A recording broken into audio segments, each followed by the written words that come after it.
We live in an age of unprecedented technological, medicinal, and scientific progress.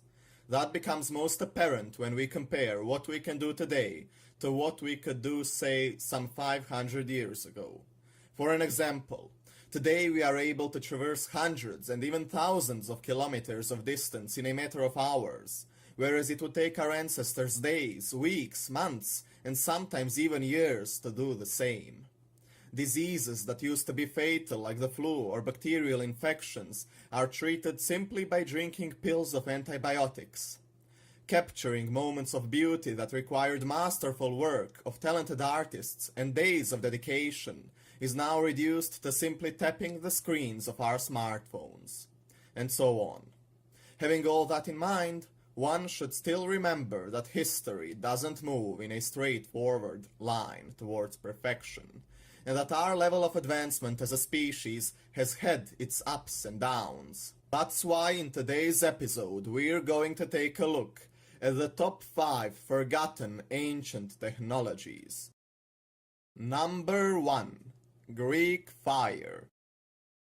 Greek fire was an incendiary weapon used by the Byzantine Empire in naval battles to give them an edge over their opponents.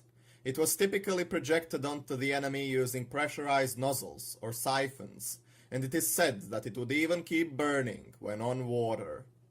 Most notable examples of the Byzantines using Greek fire to achieve tactical superiority over their enemies and turn the tide of the battle include the salvation of Constantinople from 2 Arab sieges at the end of the 7th and the beginning of the 8th century AD respectively, and the crushing of a large-scale rebellion led by Thomas the Slav in the 9th century AD.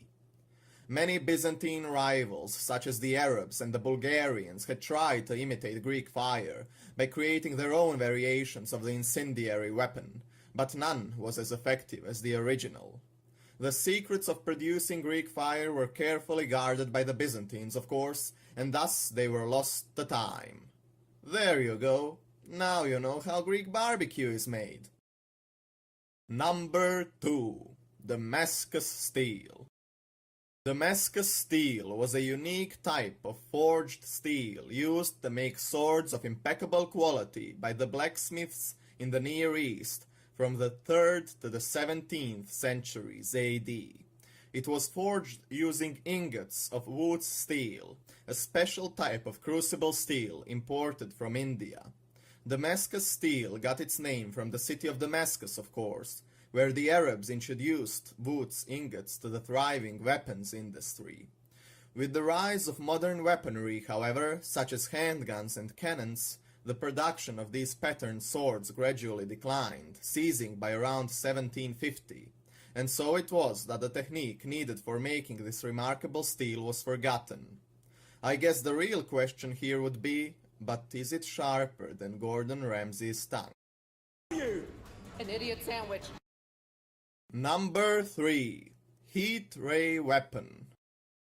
Greek and Roman historians noted that during the siege of Syracuse, Archimedes, Greek mathematician, physicist, engineer, inventor, and astronomer, constructed a set of round glass weapons which he used to light the attacking Roman ships on fire.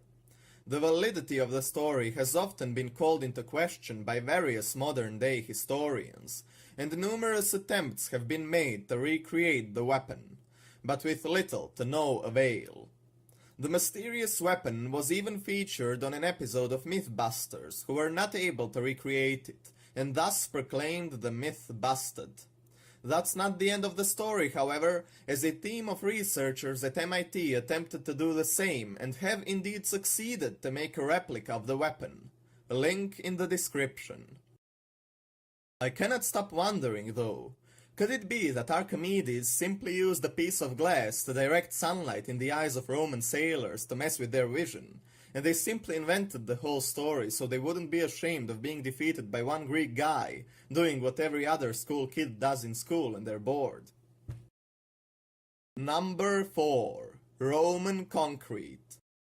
Roman concrete was a material used for construction during the late Roman Republic, all the way up until the fading of the Roman Empire. Roman concrete was based on a hydraulic setting cement, and it has recently been found that it materially differs in several ways from modern concrete, which is based on Portland cement. The most obvious way in which it differs from modern-day cement when it comes to function, though, is its quality. Buildings constructed using Roman concrete, such as the Pantheon in Rome, still stand till this very day, with very little cracks visible on their walls, while buildings made out of modern concrete can last 100 years at best, and often require steel reinforcement. Not bad, eh? Question is it more durable than FlexStay? Number 5. The Antikythera mechanism. The Antikythera mechanism is an ancient Greek analog computer, and it is speculated that it was used for predicting astronomical positions and eclipses for calendar and astrological purposes decades in advance. The artifact was discovered on the 17th of May 1902 by archaeologist Valerios Stais and retrieved from a wreck off the coast of the Greek island Antikythera. It has been dated to around 87 BC or between 150 and 100 BC, or even as far back as to 205 BC. Scientists are still not sure about the way it really functioned, but it is a fact that technological works approaching its level of complexity and craftsmanship did not appear again until the development of mechanical astronomical clocks in Europe in the 14th century. Well, I for one like to believe they used it to play video games in between fighting the Persians.